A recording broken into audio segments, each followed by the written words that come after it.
بسیاری از همکاران زن هنرمندم از داخل ایران با برداشتن روسریشون با جنبش زن، زندگی، آزادی همراه شدن. تاوان بیشتر رو اونا پرداختن.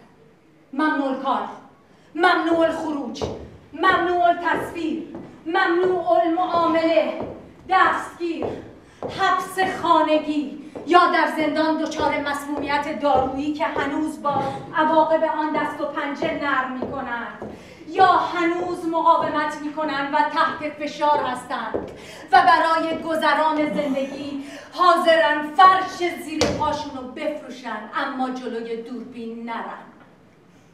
مثل ترانه علی دوستی.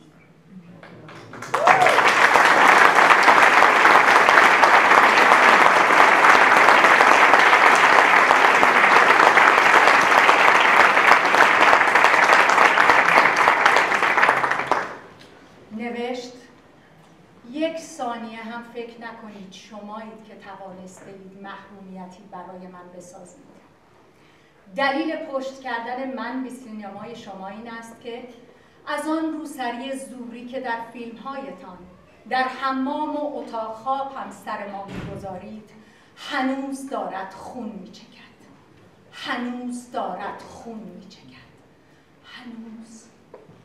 من پارچه‌ای که خواهرانم را کشت برای سینمای شما به سر